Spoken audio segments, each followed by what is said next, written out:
स्वीकार करने का स्वभाव बने।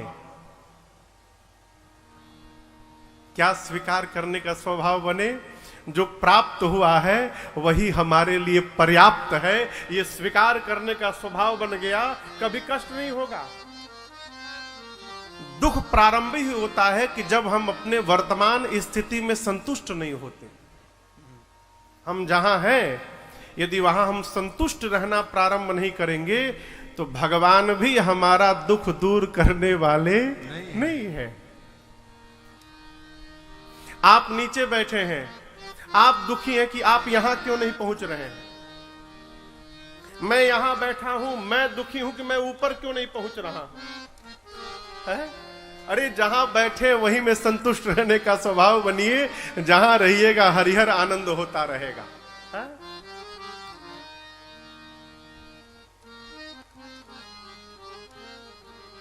यहां देखिए, भगवान ने वनवास को स्वीकार कर लिया है। एक दोहा है, भगवान जब राम सुने कि मां कैकेयी ने मेरे लिए वनवास मांग लिया तो भगवान बड़े प्रसन्न भय। कैसे प्रसन्न भय कि जैसे मान लीजिए कोई हाथी का बच्चा बंधा हुआ है जंगल में और आग लग जाए, तो आग लगने के बाद वो कैसे परेशान होगा। बंधा हुआ है, भाग नहीं सकता है, परंतु इसी समय कोई आकर उसकी डोरी काट दे तो डोरी कटने के बाद उस हाथी के बच्चे को जो सुख प्राप्त होगा, संसार में कोई उसकी कल्पना नहीं कर सकता है। वो भागेगा जंगल के बाहर। उसी प्रकार भगवान देख रहे हैं कि मुझे प्रातःकाल राजा बनाएगा। ये राज सत्ता राम जी के लिए अग्नि के समान है। मर्यादा की बेड़ियों में भगवान के पांव बंधे हुए हैं, लेकिन मेरी मां ने राम जी का हित कर दिया। महाराज से वचन मांगकर और मां ने उस बेड़ियों को काट दिया, और जैसे बेड़ियां कटी, भगवान भी अयोध्या रूपी वन से बाहर भागने के लिए तैयार है और परम आनंद में भगवान आ गए। पूरी अयोध्या को कष्ट है, लेकिन रघुनाथ जी को कष्ट नहीं है। क्यों? भगवान ने इस वनवास को स्वीकार कर लिया। परिस्थिति को यदि स्वीकार करने का स्वभाव उत्पन्न हो जाए तो हमको जीवन में कभी कष्ट होने वाला नहीं है। यही होना था महाराज। भक्त का स्वभाव क्या होना चाहिए? एक बड़े अच्छे साधक व प्रातस्मरणीय पूज्य पथिक जी महाराज, अद्भुत महात्मा है। मैं उनके समाधि स्थल पर गया हूं, तुलसी मानस मंदिर के आगे भाई जी, हरिद्वार। उस महापुरुष के नाम से 100 रुपए भी जमा नहीं है। उनके जाने के बाद उनके परिकरों ने उनके लिए समाधि स्थल बनाई। विरक्त भाव में रहने वाले महात्मा। एक बार मैं उनका प्रवचन सुन रहा था कहीं, तो कहने लगे कि पथिक के प्रवचन को सुनकर विरक्त मत बनना, घर परिवार मत छोड़ना। तुम होते कौन हो छोड़ने वाले, और तुम्हारी औकात क्या है कि तुम छोड़ोगे। तुम जिनको जिनको अपना मान कर बैठे हो, ये सब एक दिन तुमको छोड़ेंगे। तुम तो केवल ये देखो कि कौन छोड़ता है और कब कब छोड़ता है, तुम मत छोड़ो। बोले जिन आंखों पर भरोसा है, ये आंखें भी एक दिन साथ छोड़ देंगी। जिन दांतों को रोज रगड़ते हो, ये दांतें भी साथ छोड़ देंगी। कानों पर विश्वास है कि धीरे भी सुन लेता हूं, ये कानें भी साथ छोड़ देंगी। जिनको जिनको तुम अपना मान कर बैठे हो, ये सब तुमको छोड़ने वाले हैं, तुम मत छोड़ो। इस महापुरुष के वचन है। पथिक जी की एक रचना है, और ये रचना मेरे हृदय के बहुत निकट है। भक्त का स्वभाव कैसा होना चाहिए? पथिक जी कहते हैं, प्रभु तुम ही में ये जीवन जिए जा रहा हूँ, तुम ही में ये जीवन जिए जा रहा हूँ, तुम ही में ये जीवन, तुम ही में ये जीवन जा रहा हूँ, जो कुछ दे रहे हो लिए जा रहा हूँ, जो कुछ दे रहे हो लिए जा रहा हूँ।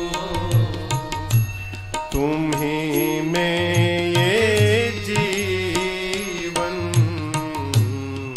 जिए जा रहा हूँ।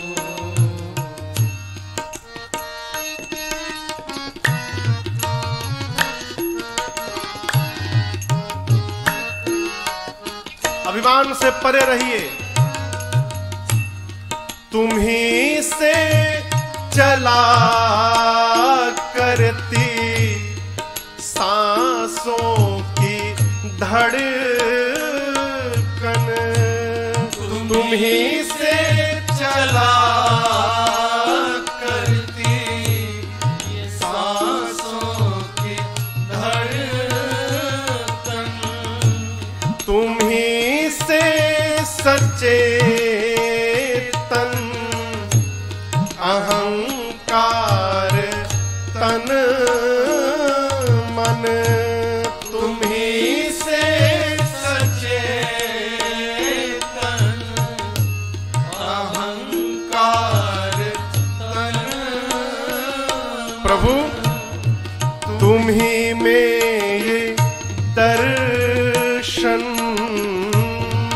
तुम्हीं में ये दर्शन किए जा रहा हूँ, जो कुछ दे रहे हो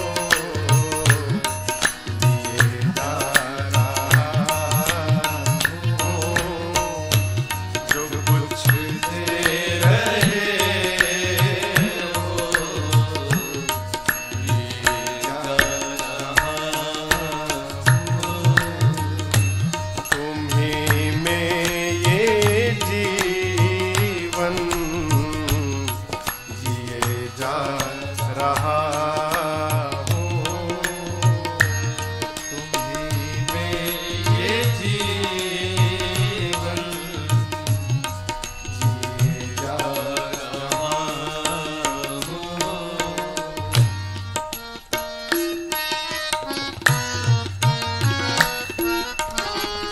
ये शरीर नश्वर है, झूठा, भगवान सत्य है, लेकिन झूठे का आश्रय सत्य है। साधक कहता है असत्य के सदा आश्रय हो, तुम्हीं सत, असत्य के सदा आश्रय हो, तुम्हीं सत, तुम्हीं में विषय विष, तुम्हीं में है अमृत, तुम्हीं में विषय विष, तुम्हीं में है अमृत। इसलिए हे नाथ पिलाते हो जो कुछ भी, पिलाते हो जो कुछ भी पिए जा रहा हूँ, जो कुछ दे रहे हो पिए जा रहा हूँ, जो कुछ दे रहे हो पिए जा रहा हूँ। तुम्हीं में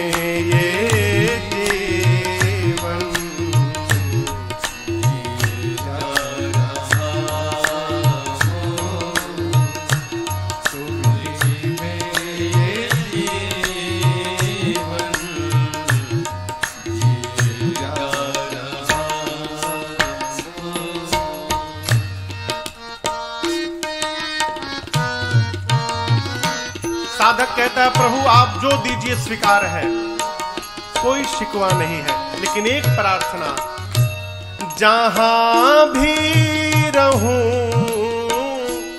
ध्यान में तुमको देखूं,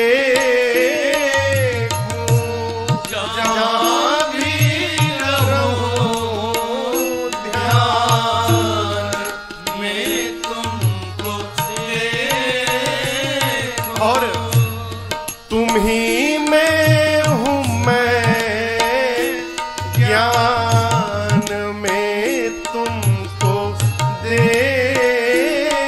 तुम ही में हूं मैं, ज्ञान में तुमको देखूं, पथिक में ये अर्जी, पथिक में ये अर्जी दिए जा रहा हूँ, सब कुछ दे रहे हो, दिए जा रहा हूँ, सब कुछ दे रहे हो, दिए जा रहा हूँ, तुम ही में ये जीवन, तुम ही में ये जीवन जिए जा रहा हूँ, जो कुछ दे रहे हो, दिए जा रहा हूँ, जो कुछ दे रहे हो, दिए जा रहा हूँ, जो कुछ दे रहे हो, दिए जा रहा हूँ, पिलाते हो जो कुछ भी, पिलाते हो जो कुछ भी, पिए जा रहा हूँ, जो कुछ दे रहे हो, लिए जा रहा हूँ। जीवन में सुखी होने का ये महामंत्र है। जो भी प्राप्त हो रहा है रघुनाथ जी की करुणा मानिए, है। देखिए हमारे कलकत्ता में विक्टोरिया मेमोरियल हॉल के ठीक बगल में एक रेस कोर्स मैदान है। मेर भैया, आप में से जो कलकत्ता गए होंगे ठीक से जानते होंगे, वो इस बात को जानते होंगे। रविवार को वहां घोड़े की दौड़ होती है। मैं तो कभी गया नहीं हूं देखने। उसमें लोग बोली ओली लगाते हैं, हमारा घोड़ा जीत गया, न जाने क्या होता है भगवान जाने। लेकिन उसमें उस बेचारे घोड़े का कोई अपराध नहीं है। हो घोड़ा तो जानता भी नहीं है कि मेरे पीठ पर बैठा मालिक मुझे क्यों मार रहा है। मैंने तो इसका कोई बिगाड़ा नहीं, कोई अपराध नहीं किया। लेकिन घोड़े के ऊपर जो सवार बैठा है अचानक उस घोड़े को मारने लगता है चाबुक से, और चाबुक की चोट खाने के बाद वो घोड़ा भागने लगता है। मालिक मार रहा है, घोड़ा भाग रहा है, और वो बैठा सवार तब तक मारता है जब तक वो घोड़ा विजयी ना हो जाए। लेकिन घोड़ा ये नहीं जानता कि मुझे विजयी बनाने के लिए मार रहा है ये। ठीक उसी प्रकार माई बाप हम लोग घोड़ा हैं और हमारे ऊपर ये रघुनाथ जी ही सवार बनकर बैठे हैं। और यदि जीवन में कोई दुख रूपी चाबुक पड़ रहा है ना, तो भक्त होने के नाते ये जानना चाहिए कि हमारे जो मालिक हैं हमको जीवन की रेस में विजयी बनाना चाहते हैं, इसलिए दुख दे रहे। आगे बढ़ो, वहां अटकना नहीं है, आगे बढ़ो। भक्त जो भगवान के हर आज्ञा को प्रसाद बनाकर सिरोधार्य कर ले, ये भक्त का पहला लक्षण और स्वभाव है। जीवन में यदि उत्पन्न हो गया तो हम वन में भी रहेंगे तो मंगल मनाते रहेंगे। राम जी को देखिए ना, जिम बासव बस अमरपुर सची जयंत समय। जिस प्रकार अमरावती में देवराज इंद्र अपने पुत्र जयंत और मैया सची के साथ रहते हैं, उसी प्रकार रघुनाथ जी वन में लक्ष्मण भैया और जानकी मैया के साथ चित्रकूट में रहते हैं। लेकिन जब जब भगवान को अयोध्या की याद आती है न हो, यहां गोस्वामी जी कहते हैं, जब जब राम अवध सुधि करहि, जब जब है तब तब बारी बिलोचन।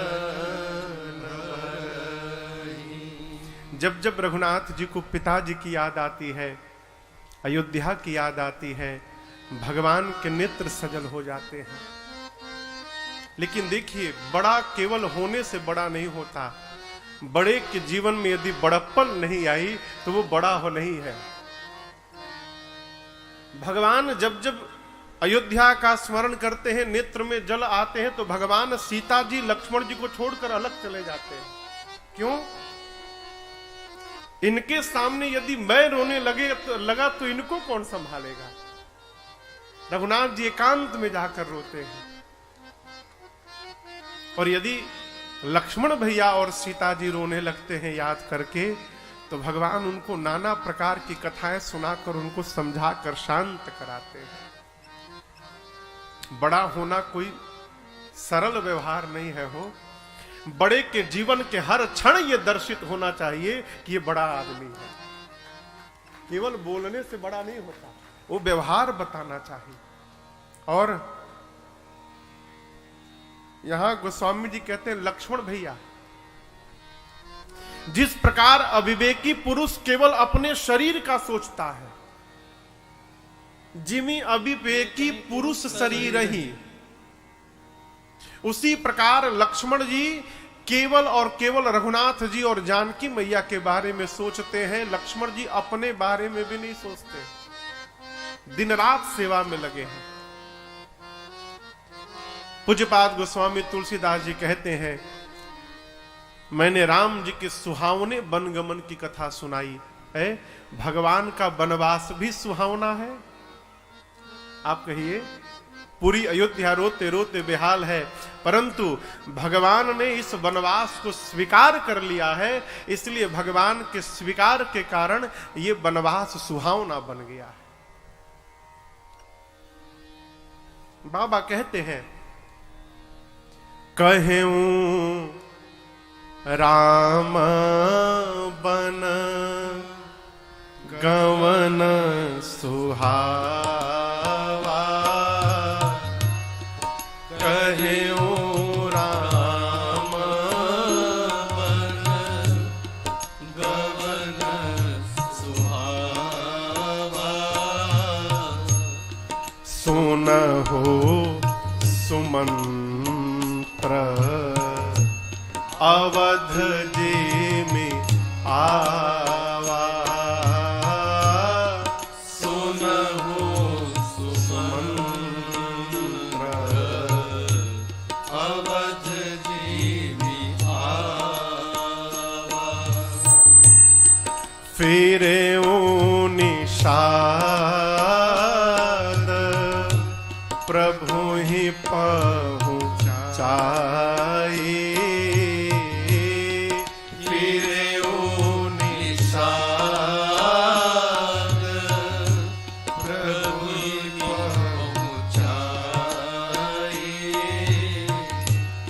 सचिव सहित रथ देखे सी आए,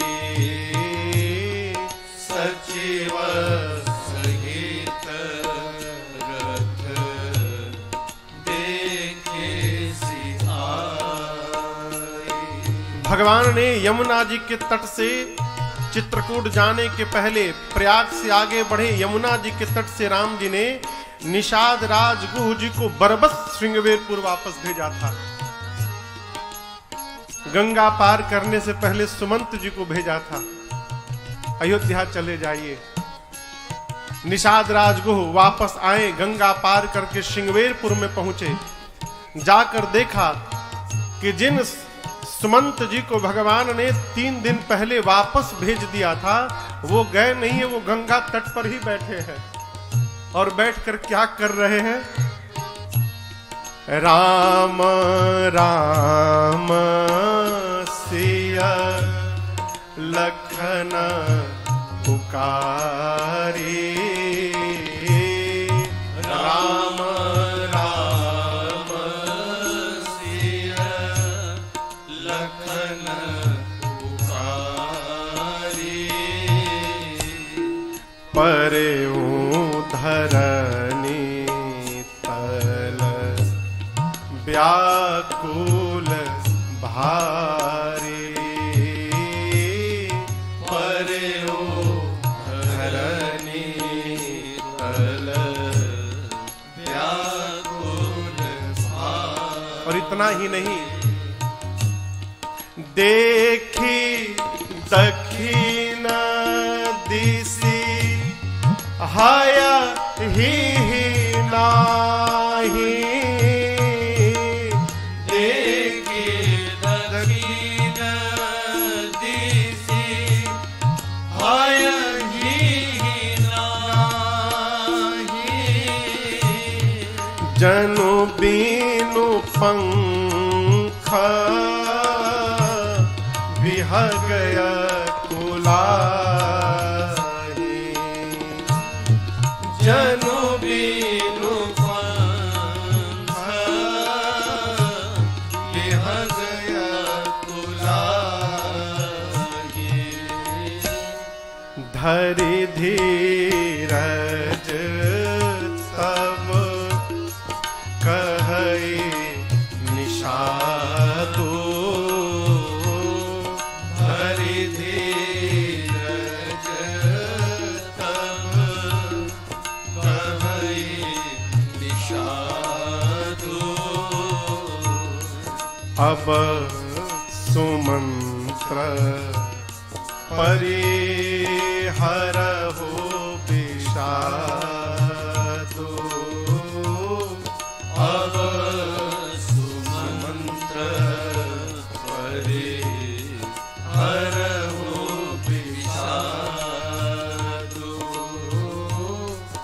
अब सुमंत्र परिहर हो विषादो।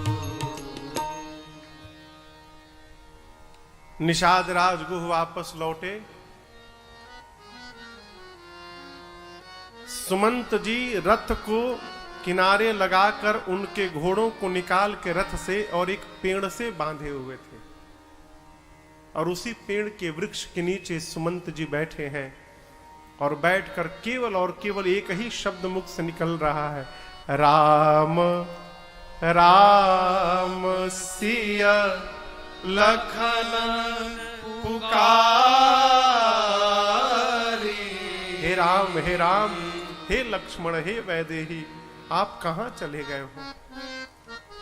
ये तो सुमंत जी की दशा है। आप उन घोड़ों की दशा को देखिए। आजकल का मनुष्य इतना चेतना शून्य हो गया है, वो भगवान मालिक है।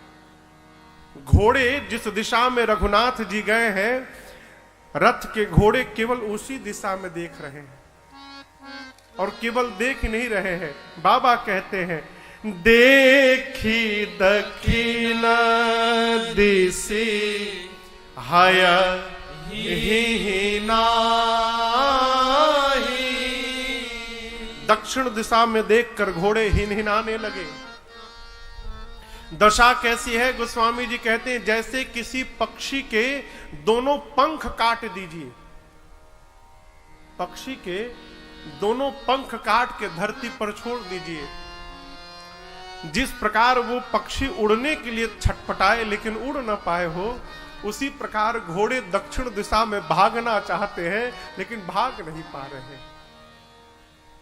निषाद राजगुह के सेवक घोड़ों के सामने जल रखते हैं, चारा रखते हैं, लेकिन यहां गोस्वामी जी कहते हैं मनुष्य को तो छोड़िए, भगवान के रथ के घोड़े चारे का एक दाना भी मुख में नहीं डाले। क्यों? मेरे रघुनाथ छोड़ के चले गए, आप मेरे लिए चारा दे रहे हैं। देखिए, शरीर का पोषण माई बाप भोजन से हो सकता है, लेकिन आत्मा का पोषण केवल और केवल भगवत प्रेम से हो सकता है, दूसरा कोई साधन नहीं है। और शरीर बलिष्ठ हो गया, लेकिन यदि आपकी आत्मा बलिष्ठ नहीं भई, तो सब कुछ होने के बाद भी आप रिक्त बने रहेंगे। घोड़े पानी तक नहीं डाले मुख में। निषाद राजगुह आए हैं, सुमंत जी को समझाने लगे, सुमंत जी आप ज्ञानी हैं, पंडित हैं, धर्म की परिभाषा को अब भली भांति जानते हैं। यदि आप ही इस प्रकार अधीर होंगे तो अयोध्या को कौन संभालेगा?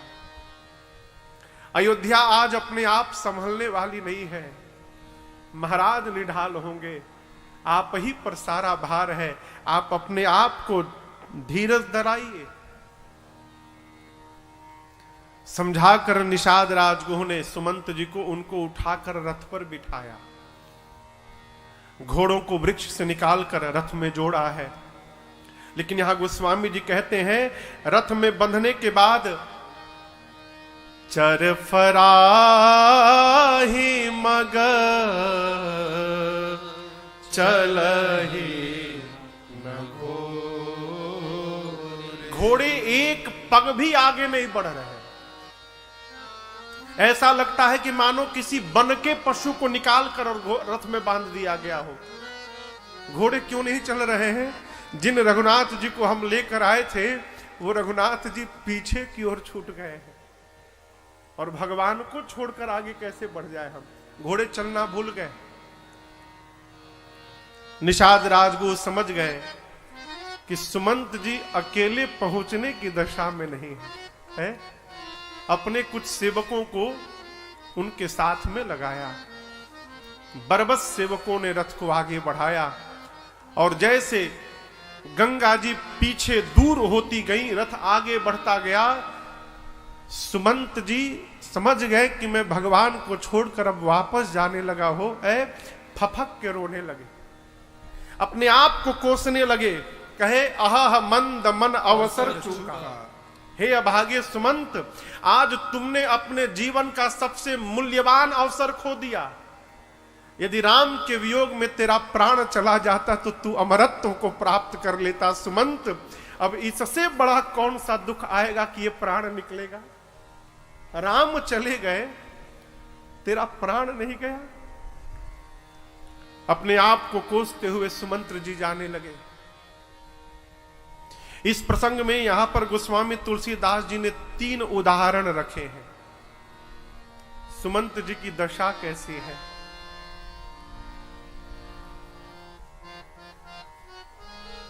बाबा कहते हैं जिस प्रकार कोई व्यापारी अपने जीवन भर की कमाई की पोटली बनाकर, जीवन भर की कमाई लेकर और अपने परिवार के पास घर वापस लौट रहा हो, और रास्ते में अचानक उसकी वो पोटली कहीं गुम हो जाए।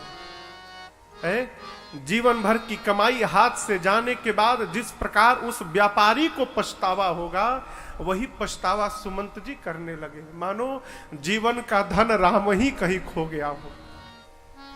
जिस प्रकार कोई स्त्री जीवन भर अपने पति के चरणों में निष्ठावान रही हो, जीवन पर्यंत पातिव्रत धर्म का निर्वहन किया हो, और उसके जीवन के अंतिम क्षण में बिना किसी अपराध के ही उसका पति उस पत्नी का त्याग कर दे, उस त्याग के बाद उस स्त्री को जो पछतावा होगा वो सुमंत जी महाराज कर रहे हैं। गोस्वामी जी कहते हैं, जिस प्रकार कोई ब्राह्मण जीवन भर धर्म का अनुसरण किया हो, धर्म का पालन किया हो, मरण सैया पर पड़ा है, अब थोड़ी देर में उसके प्राण निकलने वाले हो, अचलस्त है, असहाय है, अपने शिष्यों पर निर्भर है कि कोई मेरे मुख में गंगा जल के 2-4 बूंद डाल दे,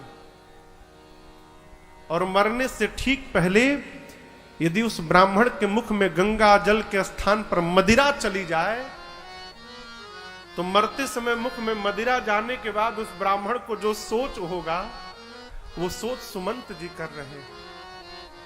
आपस में जाते जाते सोचने लगे, केश बिखरे हैं, रोते रोते गाल पर आंसुओं की धारियां बन गई हैं, होठ पर फफोले जम गए हैं। मन में सोचने लगे, महाराज आने की दशा में नहीं होंगे, कैकेयी आएगी नहीं, सुमित्रा आएंगी तो मैं समझा लूंगा, लेकिन सुमंत दिन भर चारा चरने के बाद बछिया जब अपनी घर की ओर चलती है और अपने बच्चे की आवाज सुनकर जैसे गौ मैया दौड़कर बछिया के पास जाती है, यदि मेरे आने की सूचना सुनकर कौशल्या दौड़कर चली आई तो तुम क्या कहोगे, सुमंत मैंने राम को वन में छोड़ दिया। यही कल्पना करते करते सुमंत जी महाराज पहुंचे तमसा नदी के तट पर। मध्य दिवस था, दिन। वहीं रथ को रोका, निषाद राजगुह के सेवकों को सुमंत जी ने वापस भेजा। सोचने लगे कि मेरा मुख अब संसार को दिखाने लायक नहीं रहा। भाई जी कभी सोचिएगा, इस प्रसंग के बाद सुमंत जी गायब हो गए हैं। इस प्रसंग के बाद मानस में सुमंत जी की चर्चा नहीं आई है। महाराज को सूचना दिए हैं, महाप्रयाण भया है, उसके बाद सुमंत जी की कोई चर्चा नहीं आई। सुमंत जी यहां कहते हैं कि मेरा मुख अब संसार को दिखाने लायक नहीं रहा। मैंने राम जी को वन में छोड़ा, ये कलंकी मुख लेकर मैं अयोध्या में कैसे प्रवेश करूंगा। वहीं तमसा नदी के तट पर रुक गए, रात्रि में जाऊंगा। रात्रि में सुमंत जी रथ लेकर पहुंचे सीधे मां कौशल्या के भवन में। यहां पूज्यपाद गोस्वामी तुलसीदास जी कहते हैं, मां कौशल्या के भवन के द्वार पर रथ खड़ा हो गया, लेकिन रथ में बंधे घोड़े पीछे ही देखकर रो रहे हैं, आगे नहीं देख रहे। क्यों? मेरे रघुनाथ जी पीछे छूट गए। सुमंत जी महाराज भीतर गए, कौशल्या मैया के कक्ष में जाकर महाराज दशरथ का देखा है। ऐसा लगा मानो किसी ने चंद्रमा से उसके अमृत को निचोड़कर और चंद्रमा को आकाश से उठाकर धरा पर पटक दिया हो। मलिन वस्त्र धारण किए महाराज धरा पर लेटे हैं, मूर्छित अवस्था में पड़े हैं। सुमंत जी गए और जाकर श्री चक्रवर्ती जी महाराज के चरणों में दंड प्रणाम करके कहा, हे जय जीव, आपका सुमंत आपको प्रणाम करता है। सुमंत शब्द जैसे कान में पड़े न हो, महाराज को लगा मानो मृतक शरीर में प्राण वापस आ गया हो। तुरंत उठकर बैठे और सुमंत जी को महाराज ने पहले हृदय से लगाया, और हृदय से लगाकर महाराज के मुख से पहला वाक्य निकला, सुमंत कुछ बोलना मत, मैं जो पूछ रहा हूं पहले वो बताओ। राम कुशल कहो सखा सने। सुमंत मेरा राम कुशल है ना? मैंने कहा था तुमसे वापस लेकर आना, लाए हो ना? लेकिन दिखाई तो नहीं दे रहे सुमंत। कहाँ रघुनाथ लखन बैदे। सुमंत राम लक्ष्मण जानकी कहाँ है? सुमंत जी रोने लगे। महाराज कहे, सुमंत मौन मत रहो, शीघ्र बताओ, तुम्हारा मौन कहीं मेरा प्राण न ले ले। तुम लेकर आए हो ना? यदि नहीं लाए हो और अपने राजा को जीवित रखना चाहते हो सुमंत, तो मुझे राम के पास पहुंचाओ तुरंत। सुमंत जी ने महाराज को संभाला, कहा महाराज आप धर्म धुरंधर गुणनिधि ज्ञानी हैं। धर्म की परिभाषा को पूरे संसार में आपसे ठीक कौन जानता है महाराज, और धर्म के साथ साथ राम के विषय में आपसे अच्छा कौन जानता है। मैं तो आया लेकिन आपके राम नहीं लौटे। मुझसे कहा राम जी ने कि जाकर मेरी ओर से पिताजी के चरणों को स्पर्श करके प्रणाम करिएगा तात, और कहिएगा कि राम की चिंता न करे। 14 वर्ष बाद राम स्वयं आकर उनके चरणों को स्पर्श करके प्रणाम करेगा। महाराज सुने कि राम नहीं आया, चक्रवर्ती जी महाराज के प्राण उनके कंठ में आके फंस गए, शरीर छटपटाने लगा। मां कौशल्या ने जब ये दृश्य को देखा तो मां ने अपने आप को कठोर किया, चरणों को पकड़कर कहा नाथ संभालिए अपने आप को प्रभु, आज राम का वियोग ही समुद्र बना है। ये अयोध्या उस वियोग रूपी समुद्र में जहाज बनकर डोल रही है प्रभु, और उस अयोध्या रूपी जहाज पर केवल आपका परिवार ही नहीं नाथ, पूरी की पूरी अयोध्या की प्रजा चढ़ी हुई है, और उस अयोध्या रूपी जहाज के आप ही नाविक हैं। और प्रभु यदि नाविक ही न बचाना तो जहाज को डूबने से कोई बचा नहीं सकता प्रभु, पूरी प्रजा अयोध्या की इस वियोग रूपी सागर में डूब जाएगी, आप अपने आप को संभालिए। महाराज ने कहा कौशल्या आज मुझे कुछ याद नहीं आ रहा है, आज मुझे उस अंधे माता पिता की केवल श्राप की सुधि आ रही। तापस अंध श्राप सुधि आई। उस अंधे माता पिता ने मुझे श्राप देते हुए कहा था दशरथ, जिस प्रकार पुत्र के वियोग में हम मर रहे हैं उसी प्रकार एक दिन पुत्र के वियोग में तुम भी मरोगे। लेकिन हमारे पुत्र की तो मृत्यु हुई है, लेकिन तुम्हारे पुत्रों की मृत्यु नहीं होगी। तुम अपना दुर्भाग्य देखना, जब तुम प्राण छोड़ोगे तो तुम्हारे 4 में से एक भी पुत्र तुम्हारे आंखों के सामने नहीं होगा। जिस रात्रि सुमंत जी अयोध्या आए हैं लौटकर, ये भगवान के वनवास के बाद 6वीं रात्रि थी। कितनी रात्रि? 6वीं रात्रि। महाराज कहते हैं राम तुमको देखे बिना मैंने बहुत जी लिया। हे लक्ष्मण, हे वैदेही, आपको देखे बिना मैंने बहुत जी लिया।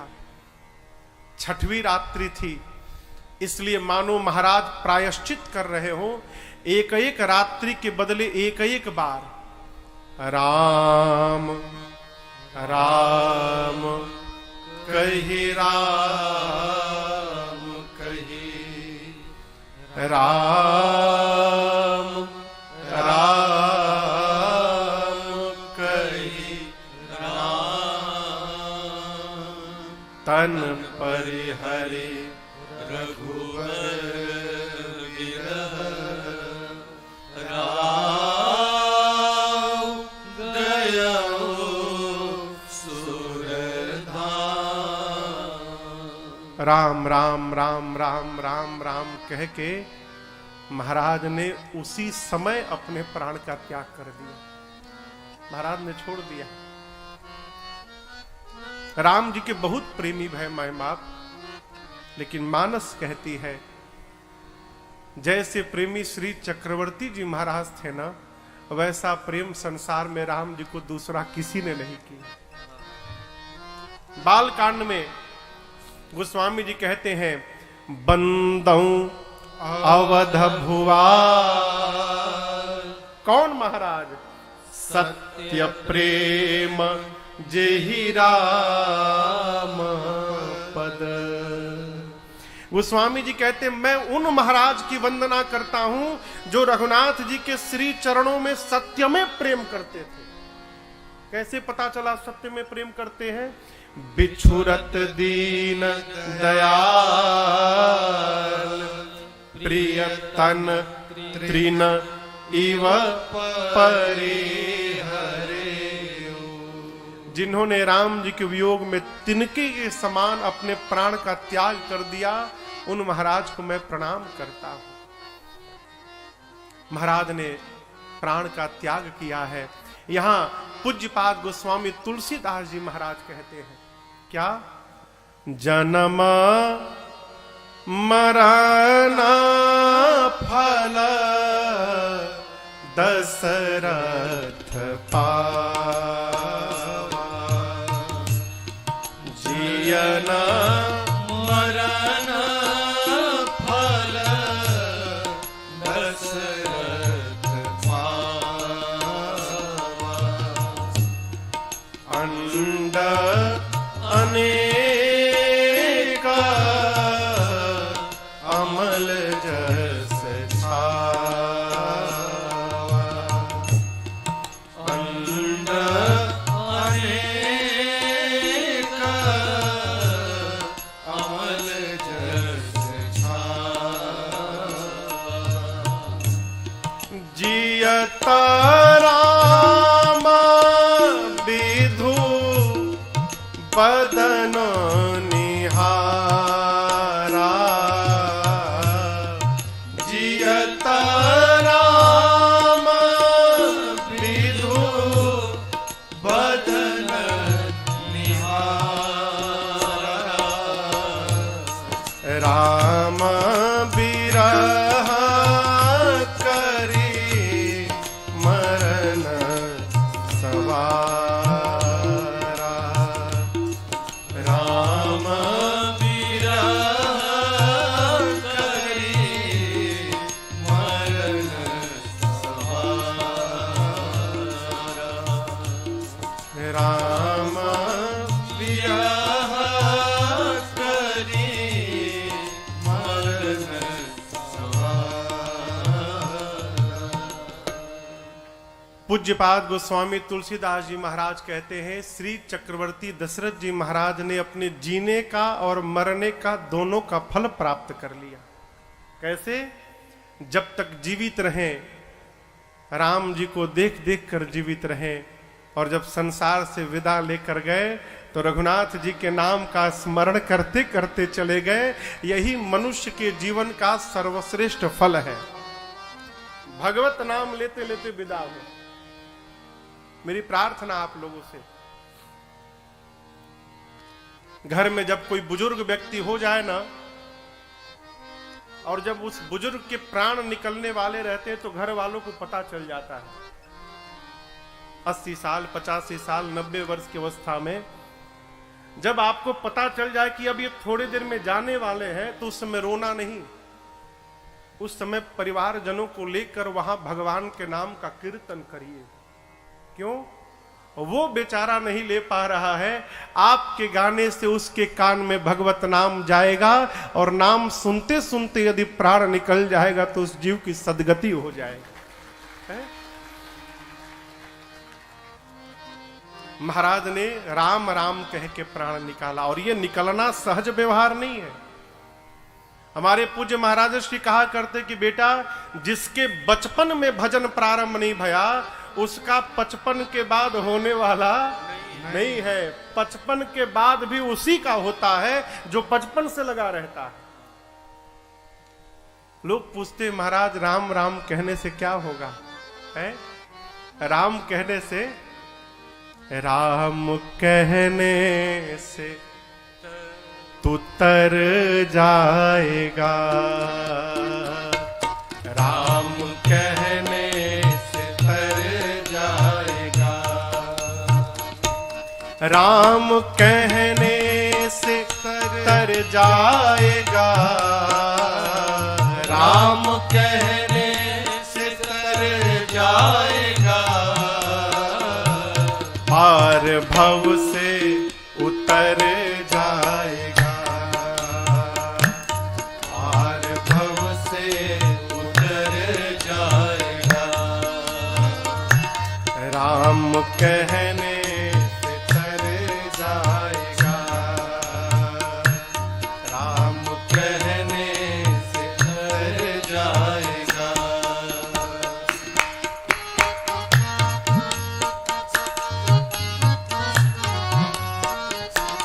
सब कहेंगे कहानी तेरी, सब कहेंगे कहानी तेरी, जग कहेगा कहानी तेरी, जग कहेगा कहानी तेरी। कब काम ऐसा जो कर जाएगा, काम ऐसा जो कर जाएगा, राम कहने से कर जाएगा, राम कहने से कर जाएगा।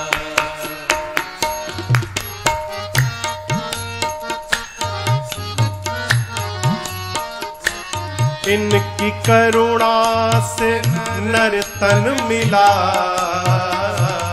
इनकी करुणा से नर तन मिला, बड़े मुश्किल से नर तन मिला, बड़ी मुश्किल से नर तन मिला। क्या पता फिर किधर जाएगा,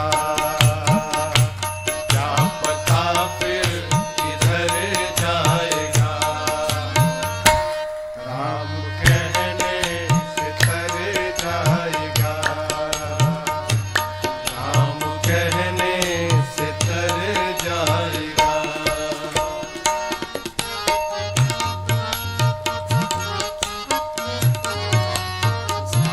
इनके आगे तू झोली फैला, इनके आगे तू झोली फैला, प्रभु के आगे तू झोली फैला, प्रभु के आगे तू झोली फैला, दाता झोली को भर जाएगा,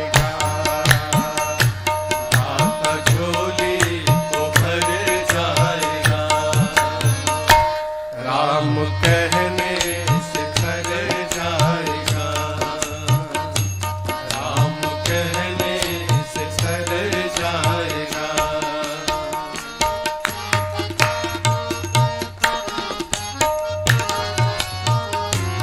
होगी घर घर में चर्चा तेरे, होगी घर घर में चर्चा तेरे, होगी हर घर में चर्चा तेरे, होगी हर घर में चर्चा तेरे। कब काम ऐसा जो कर जाएगा, काम ऐसा जो कर जाएगा, राम कहने से तर जाएगा, राम कहने से तर जाएगा, पार भव से उतर जाएगा, पार भव से उतर जाएगा।